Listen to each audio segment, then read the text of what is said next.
Mga kapatid, basahin po natin ang Deuteronomio chapter 30 verse 1 up to 20. At mangyayari na pagka ang lahat ng mga bagay na ito ay darating sa iyo, ang pagpapala at ang sumpa na inilagay ko sa harap mo at iyong mga dilidilihin sa gitna ng lahat ng mga bansa na pinagtabuyan sa iyo ng Panginoon mong Diyos. At magbabalik ka sa Panginoon mong Diyos at iyong susundin ang kanyang tinig ayon sa lahat na inuutos ko sa iyo sa araw na ito, ninyo at ng iyong mga anak, ng iyong buong puso at iyong buong kaluluwa. Ay babawiin nga ng Panginoon mong Diyos ang iyong pagkabihag at mahahabag sa iyo at ibabalik at titipunin ka sa lahat ng mga bayang pinagkalatan sa iyo ng Panginoon mong Diyos.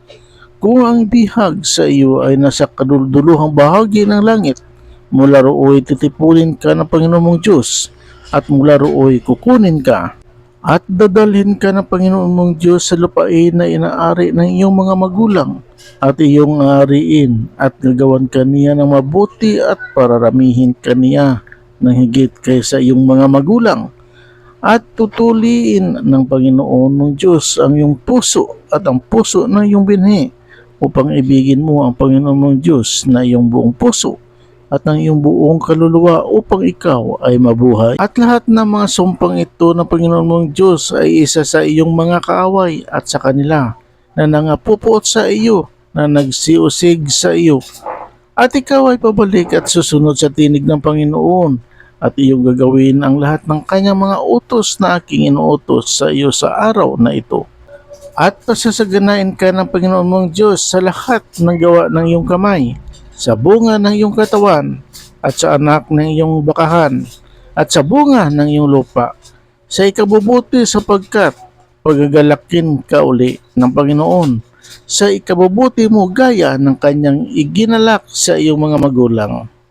Kung iyong susundin ang tinig ng Panginoon mong Diyos upang tuparin mo ang kanyang mga utos at ang kanyang mga palatuntunan na nasusulat sa aklat na ito ng kautusan, kung ikaw ay manunumbalik sa Panginoon mong Diyos na iyong buong puso at ng iyong buong kaluluwa, sapagkat ang utos na ito na aking inuutos sa iyo sa araw na ito ay hindi totoong mabigat sa iyo ni malayo.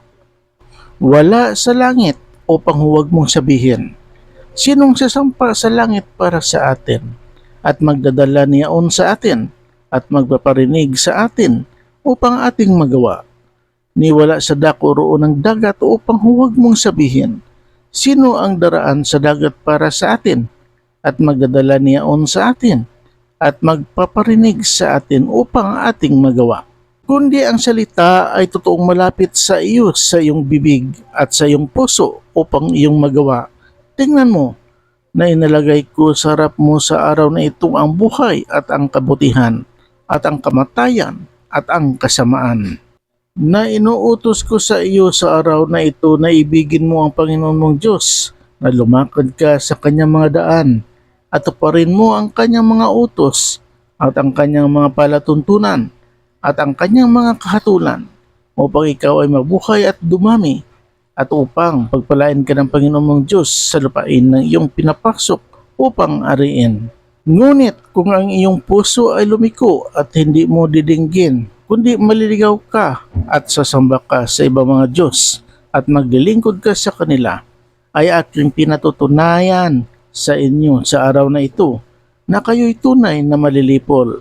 Hindi ninyo palalaunin ang inyong mga araw sa ibabaw ng lupain na inyong ipinagtatawid ng Hordan upang pumasok na ariin. Aking tinatawag ang langit at ang lupa na pinakasaksi laban sa inyo sa araw na ito, na aking ilagay sa harap mo ang buhay at ang kamatayan, ang pagpapala at ang sumpa.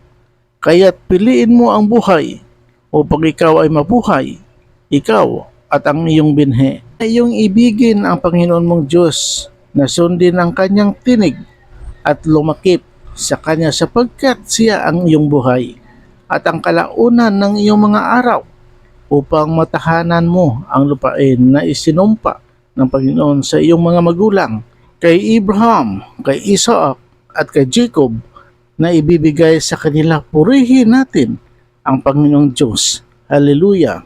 Hallelujah! Hallelujah! Amen.